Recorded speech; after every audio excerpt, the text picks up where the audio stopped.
Après la visite de M. Yohanna, le président de la Knesset, il y a quelques semaines, et qui avait même annoncé qu'une reconnaissance de ce genre allait se produire, compte tenu de l'agenda gouvernemental, en fait, c'était irréversible.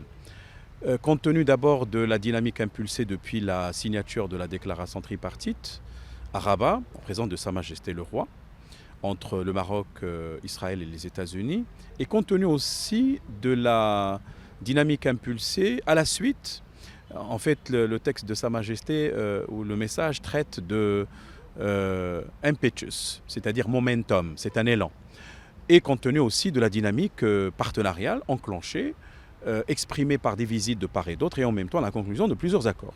Cela est extrêmement important. Maintenant, l'étape, on va dire, non pas finale, mais qui couronne ces éléments-là pour dissiper tout équivoque, etc. C'était au final cette reconnaissance actée juridiquement. Elle est importante parce que le message de M. Netanyahou constitue pour nous juristes un acte unilatéral qui produit des effets de droit, qui a été donc communiqué à tous les États avec qui Israël a des relations diplomatiques et en même temps à l'ONU, aux organisations internationales dont il fait partie et aux organisations régionales. Cela est extrêmement important. Donc, comme on le dit en jargon juridique, c'est une déclaration qui est opposable. Elle est erga omnes. Par ailleurs, le message de Sa Majesté a été très rassurant, symboliquement fort. D'abord, il coïncide avec le 1er Muharram 1445. Et en même temps, il exprime d'abord la satisfaction au plus haut niveau de Sa Majesté, mais également en parlant des forces vives de la nation et toute la population marocaine qui a accueilli favorablement cette reconnaissance. Deux, en lui donnant un certain crédit à partir d'un double niveau, en même temps la clairvoyance de la démarche israélienne, car c'est une clairvoyance fondée sur une dynamique internationale appuyant le plan marocain d'autonomie depuis 2007, donc date de sa présentation au Conseil de sécurité. C'est un processus irréversible. Tout le monde sait aujourd'hui qu'il y a un paradigme qui s'installe, c'est celui du règlement politique de ce conflit absurde, fondé donc ce règlement sur le plan marocain d'autonomie. La justesse de la cause marocaine, ça a été exprimé, rappelé par Sa Majesté, et au regard aussi de l'approche israélienne, qui est aussi fondée sur des éléments de langage historique, anthropologique, de terrain. Il n'est pas aujourd'hui question de rappeler la justesse et la sacralité de la cause marocaine, mais tout simplement aujourd'hui, je crois, cette occasion nous permet de peut-être se réapproprier le débat de la justesse de la cause marocaine sur le plan du droit international et que donc au final les adversaires de l'intégrité territoriale du Maroc évidemment ne vont pas lâcher du lest ou manquer d'occasion pour essayer d'annihiler tout cet élan car ils profitent, vous savez, non seulement au Maroc et à Israël mais également à tous les partenaires qui peuvent s'adosser à cette dynamique dans le cadre d'une triangulation. Et je sais très bien, par exemple, que les États-Unis voudraient bien parrainer cette approche-là, puisqu'ils sont aussi partenaires des accords d'Abraham, incluant le Bahreïn, les Émirats arabes unis, et par extension, bon, il y a le Soudan, même si il est dans une situation terrible, mais les pays qui ont signé des accords de paix avec Israël, comme l'Égypte, ainsi que d'autres, comme la Jordanie. Et l'Union européenne qui appuie également cette démarche dans le cadre des relations euro-méditerranéennes. Vous savez, Israël a un statut avancé, le Maroc a un statut avancé.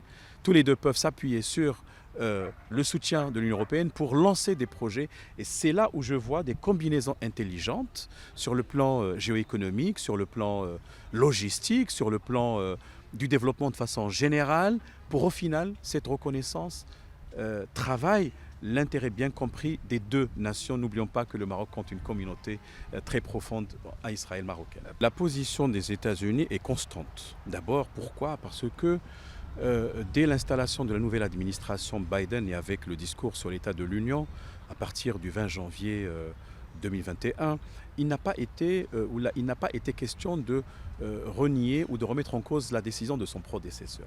Et on avait considéré à l'époque qu'il s'agissait plutôt d'une position de l'État états-unien, qui a été le tweet de M. Trump acté dans le cas du registre fédéral états-unien, et même la décision à l'époque a été communiquée aux membres du Conseil de sécurité.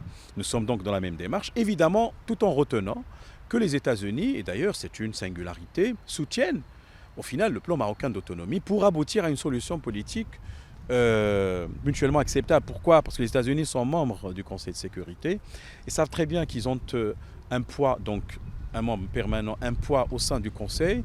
Ce sont les principaux rédacteurs des résolutions en rapport avec la question du Sahara et doivent composer avec les autres pays. Vous voyez, donc sa singularité est particulière. Mais à jamais, jamais les États-Unis n'ont remis en cause leur déclaration ou leur décision de décembre 2020. Oui, aujourd'hui, on le sait, l'agenda peut-être international est plus porté ou focalisé sur ce qui se passe en Ukraine et ailleurs, mais on va dire que cette reconnaissance israélienne intégrale, si vous voulez, sans ambiguïté, va peut-être remettre au niveau de l'agenda américain la question de l'ouverture effective et opérationnelle d'un consulat à Dakhla. Pourquoi? Parce qu'un consulat américain, parce qu'à l'époque, au moment de son lancement, il était question d'ouvrir une plateforme et en même temps doper les investissements. Et je sais que les États-Unis ont leurs priorités par-ci, par-là, mais certainement, il est clair qu'il s'agit là peut-être d'un catalyseur pour revoir cette question-là et la relancer, évidemment dans l'intérêt bien compris et du Maroc et des États-Unis et d'Israël, voire même de toute la région de l'Afrique de l'Ouest.